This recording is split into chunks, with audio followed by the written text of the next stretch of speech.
Historicamente, filmes, novelas, peças de teatro e a publicidade sempre foram dominados por figuras brancas nos lugares de destaque. Pessoas negras, quando apareciam, surgiam em papéis menores, inferiores, muitas vezes em personagens simplistas, repletos de estereótipos e, na maioria das vezes, ligados à criminalidade ou à pobreza. Era e muitas vezes ainda é assim na arte, mas também em outros cenários, como na educação, por exemplo. E com a implementação de uma lei em 2003, o ensino da história e da cultura afro-brasileiras nas escolas se tornou obrigatório. E aos poucos, por conta disso também, um novo cenário começou a surgir, inclusive na literatura. Aumentou-se a demanda e o interesse pela publicação de livros infantis, por exemplo, com personagens negras, na esteira de oferecer aos jovens diferentes perspectivas que ampliem a sua visão de mundo. Bom, celebramos o Dia da Consciência Negra em 20 de novembro e também por isso o Opinião vai falar da importância da representatividade negra na arte, mas também em todos os espaços. Com a gente hoje o ator Felipe Celestino, que é cofundador de O Bonde, o coletivo de teatro negro de São Paulo, e a escritora e doutora em educação pela USP, Valdete Tristão.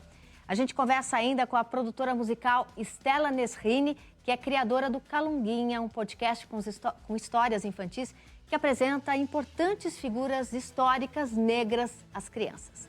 Sejam muito bem-vindos, é um prazer receber vocês aqui hoje no Opinião. Bom, vou fazer a mesma pergunta para vocês dois, começando pela Valdete. Essa baixa representatividade histórica, né, que eu falei no começo do programa, não só na arte, mas também na educação, né, na saúde, afetou você, Valdete, quando era pequena? Como é que isso atravessou a tua infância? Bem, na minha infância, a representatividade de pessoas negras sempre estava focada na presença da princesa Isabel, como redentora da nossa história, da nossa vida. Uma mulher branca. Uma mulher branca que salvou as pessoas negras daquele lugar de escravidão. Então, eu não pude aprender nada que me conectasse aos povos africanos e afro-brasileiros, de forma que eu pudesse construir uma identidade positiva, uma autoimagem positiva em relação àquilo que eram os meus descendentes, os meus antepassados. Então, esse é um ponto, né, considerando a minha faixa etária. Mas isso continuou acontecendo por muitos anos também, não é? E, Felipe, como é que foi para você? A gente vive uma sociedade que tem um histórico de apagamento muito grande, né? Eu entendi a minha negritude muito tardiamente. Entendi a minha negritude porque fui ver um debate público que estava tendo no Itaú Cultural em 2015, onde uma atriz e diretora chamada Roberta Estrela Dalva estava no palco falando como ela se via como uma atriz negra, que tentava trazer a reflexão sobre negritude dentro dos projetos dela. E eu olhei e falei, mas gente, espera, essa mulher ela é negra, ela reflete tudo isso, mas a gente é parecido, a gente é igual. Então foi olhando a representação de uma pessoa ali na minha frente que eu pude entender e começar a refletir o meu lugar de negritude.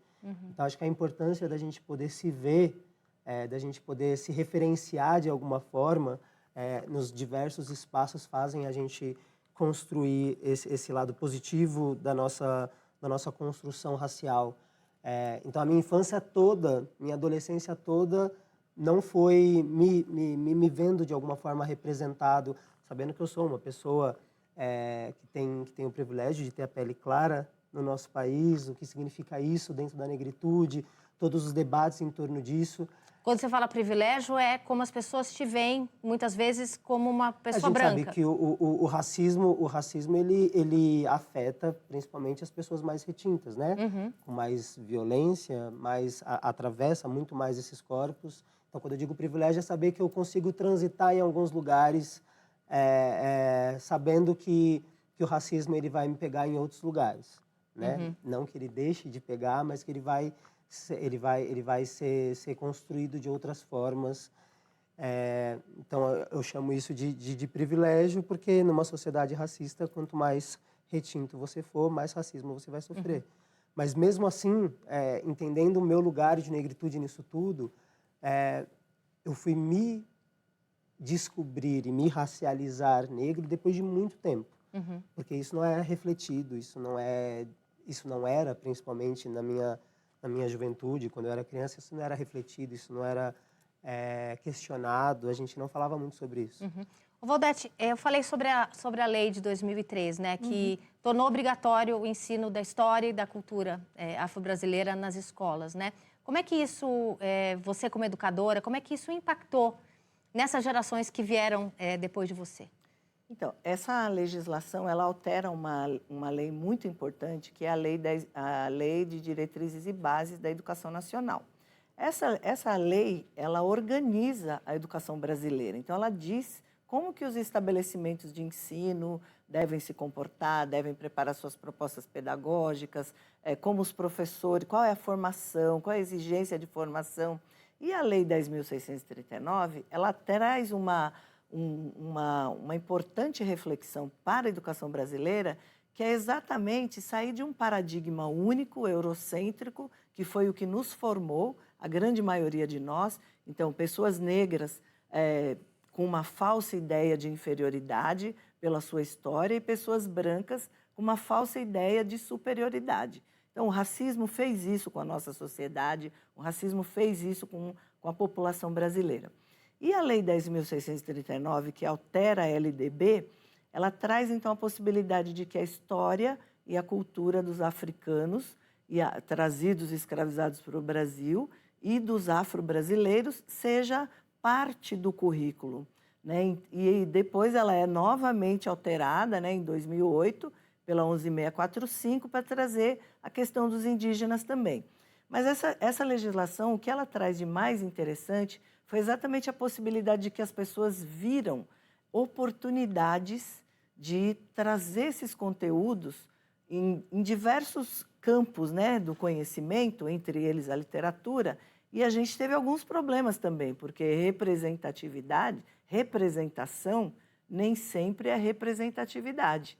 Porque ter uma pessoa negra num livro infantil, por exemplo, mas que os traços negroides não foram tratados, que a cor da pele não tem uma representação adequada, que o conteúdo daquele livro não favorece a construção, né, e a experiência de fruição de uma forma importante, isso também não é bacana. Então, criou-se uma oportunidade para que muitos livros surgissem, para que muitas reflexões a respeito desse tema também acontecessem, mas a gente sempre tem que olhar com bastante cuidado, porque representação não é representatividade, né? Nós temos questões de valores, né? Valores como a memória, a ancestralidade, valores civilizatórios africanos, né? Tão preciosamente organizados pela professora Zoilda Trindade,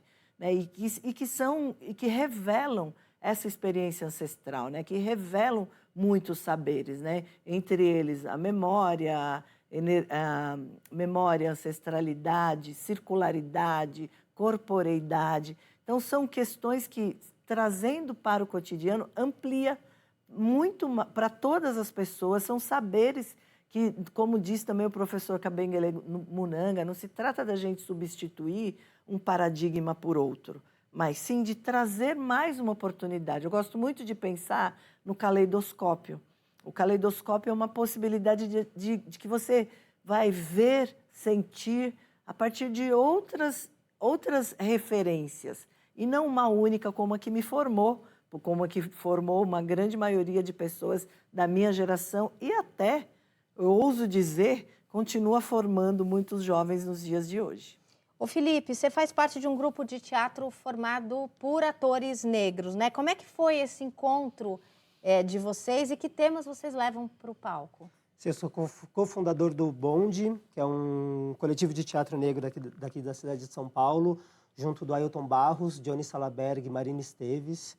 E a gente se juntou justamente porque a gente estava vivendo uma experiência num outro projeto aqui na cidade, em que a gente precisou se fortalecer diante de algumas situações. De racismo? De racismo, de machismo, de classe. E isso fez com que a gente se olhasse e falasse, a gente precisa contar as nossas próprias histórias. A gente precisa refletir o mundo que a gente vive a partir da nossa ótica, a partir do que a gente acredita. Então a gente se juntou e criou esse bonde, que é esse desejo de refletir no teatro as questões raciais do nosso tempo. A gente tem um primeiro projeto, que é uma trilogia, onde a gente tem um infantil, um espetáculo adulto e um espetáculo onde a gente reflete a velhice. É nosso primeiro trabalho de estreia do coletivo aqui na cidade, que já tem 7 anos o grupo, mas a gente tenta refletir as relações afrodiaspóricas dentro de cena. Odete, você tem o seu novo livro que foi lançado recentemente, né? Vou até mostrar aqui, O Quintal das Irmãs. Você é uma educadora, como é que você se enveredou pela literatura infantil, trazendo esses personagens negros para as crianças? Então, como professora de educação infantil, me incomodava muito, né? Eu fui professora na década de 80, 90, né? Comecinho dos 2000, sempre trabalhei com educação infantil. E era a ausência, né, que me mobilizou a achar que esse poderia ser um caminho possível para mim. A ausência de livros com personagens negros. Isso, com boa representatividade de personagens negros. Como eu te disse, a legislação abriu oportunidades, né, mas essas oportunidades nem sempre valorizavam a estética negra. Então, isso era algo que me incomodava. Na escola, as crianças têm acesso aos deuses gregos, elas podem aprender, eu sempre falava sobre isso, né? Elas podem aprender sobre Zeus, Perséfone, Atenas, Hermes, mas por que elas não poderiam aprender sobre os orixás, por exemplo? Quando a gente olha para a Lei 10.639, ela fala do legado dos povos africanos. E um legado dos povos africanos é exatamente a religiosidade. Veja que nós não estamos falando em práticas de religião, em práticas de fé, mas de conhecer como essas pessoas lidam com os conteúdos do sagrado. Um saber cultural, né? Saber cultural. Então, é lógico que quando uma criança pode aprender sobre o Big Bang, sobre uma visão outra mais cristã, ela também pode saber como os iorubás pensaram e trouxeram essa oportunidade. E não só esses, todas as outras civilizações. E também por entender que nós estamos num momento muito precioso da literatura, e fico feliz de entrar nele, né, que é uma literatura para as infâncias, né, e uma literatura que se compreende que o livro ilustrado ele necessita de uma parceria extremamente importante entre ilustrador e a pessoa que escreve, né? E esse ilustrador, ao ilustrar, né, ao escolher as personagens negras, nesse livro, por exemplo, o Rodrigo Andrade fez uma pesquisa dos vestidos que eram comuns naquela década de 70, onde eu e a minha irmã fomos crianças. Então, esse livro ele tem todo um cuidado, embora ele não seja um livro que vai falar da temática racial, ele traz como protagonista 2 meninas negras, 2 meninas bem cuidadas pela sua família de origem, 2 meninas que brincam num quintal, né, como muitas pessoas fizeram isso também, né? Vai para o quintal na máquina de costura da mãe, brincando que aquela máquina de costura é um carro, né? Tem muitos elementos que remetem à temática dos povos africanos. Então, as plantas, né, espada de São Jorge, camomila, né, a gente tem o fio da memória, né, nesse livro. Então, tem todo um cuidado que representa essa população, que representa essas pessoas, essas famílias negras também, e muitas outras famílias e crianças também. Bom, depois do intervalo, a gente vai contar a história do anseio de uma mãe que queria apresentar figuras históricas negras importantes para o seu filho e virou um podcast de sucesso entre os pequenos. A gente volta já.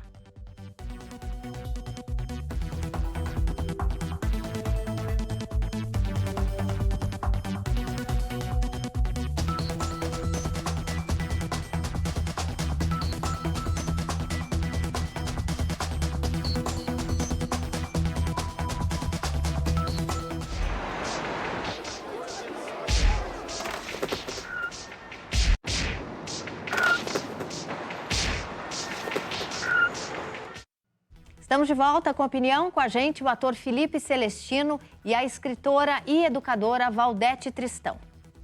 Conta a história afro-brasileira de uma perspectiva positiva para crianças. Foi a partir dessa ideia que surgiu o podcast Calunguinha, o Cantador de Histórias. O projeto, idealizado por Estela Nasrini e Lucas Moura, já tem 26 episódios que falam de personagens reais da luta contra o racismo no Brasil, numa linguagem acessível para a infância. A iniciativa deu tão certo que muita gente famosa já participou.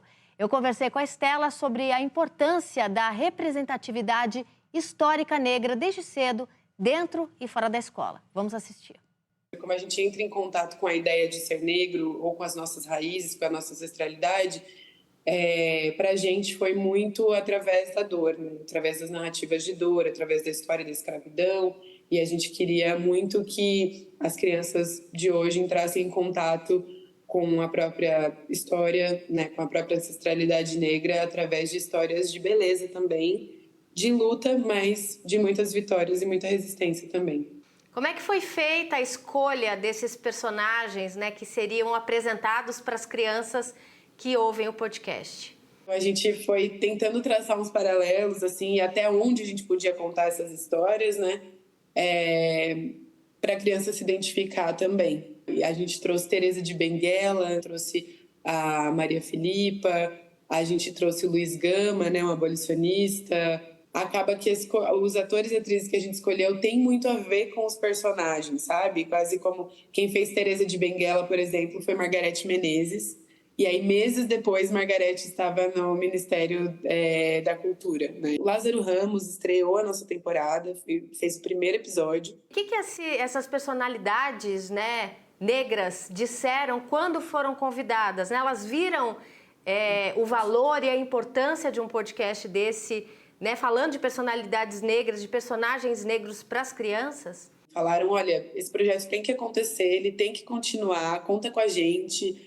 E é muito legal, assim, ver a disposição das pessoas, porque são pessoas com agendas muito, né, extremamente requisitadas, assim. Você quer que Calunguinha seja ouvido apenas por crianças negras ou por todas as crianças? E qual que é a importância disso? O Calunguinha, ele faz parte, né, ele alimenta o que a gente entende como uma educação antirracista, e uma educação antirracista ela tem que ser para todo mundo mesmo, né? Eu acho que esse é o grande objetivo. As pessoas brancas não reproduzirem racismo, as crianças negras poderem viver com dignidade e a gente, no fim, poder ver que é muito mais interessante quando a gente está junto. Tem várias questões aí, mas vou colocar duas para você, Felipe. Tá mais fácil produzir conteúdo com esse viés antirracista hoje em dia? Arregaçar as mangas e falar, vou produzir conteúdo? As pessoas têm se integrado mais, as portas têm se aberto. E como é que você vê a obra de O Bonde nessa questão de educação antirracista também? Mais fácil, eu não sei se é a palavra. Menos difícil. Menos difícil, talvez. Mas a gente tem tentado construir há muito tempo, a luta, ela é antiga, tentado construir mais oportunidades, mais fomento público, mais conquistando mais direitos e se permitindo a fala. Eu acho que a gente tem cada vez mais... Quando a gente fala de mídia, eu te escuto falar, eu escuto a Estela falar, a gente está falando sobre uma disputa de narrativa e de subjetividade, né? Que só um dia a gente possa falar, meu nome é Felipe Celestino, eu faço parte de O Bonde, um grupo de teatro de São Paulo. Uhum. Mas eu ainda preciso falar, faço parte de um grupo de teatro negro da cidade de São Paulo. Eu escrevo para crianças negras, eu escrevo histórias... Com personagens negros. Com personagens negros. O racismo, ele nos coloca como estrangeiros, né? Como o outro o tempo todo, dentro de um país que é nosso. Então, quando eu te escuto falar do teu livro, você está falando sobre a gente, sobre a nossa história, sobre a história do nosso país, sobre a história do nosso povo. A história do nosso povo não é a história norte-americana, europeia, branca. A gente está falando das tradições indígenas, dos resgates das tradições afro-ameríndias. Então, eu acho que quando a gente fala sobre educação antirracista, sobre construir uma possibilidade de uma narrativa antirracista, e aí acho que a Estela ela é certeira quando fala que não é só para a população negra, é para todo mundo, porque a luta antirracista ela precisa ser de todos, eu acho que cada vez mais estamos conquistando a possibilidade da fala, de protagonizar nossas próprias narrativas e assim construir, pegar as rédeas desse imaginário, dessa construção desse imaginário. Então não está mais fácil, mas a gente está cavando as possibilidades juntos. Estava contando até para a Odete que a gente vê uma experiência que a gente tem um espetáculo infantil chamado Quando Eu Morrer Vou Contar Tudo a Deus, que conta a história real de uma criança que foi encontrada dentro de uma mala, cruzando a fronteira entre Marrocos e a cidade de Ceuta, na Espanha. A gente foi apresentar num céu, na periferia de São Paulo, e uma adolescente de 14 anos, depois do espetáculo, muito emocionada, ela veio falar pra gente que uma referência que ela tinha de literatura era O Pequeno Príncipe, né? E talvez seja uma das principais referências de literatura infantil que todos nós temos, é O Pequeno Príncipe.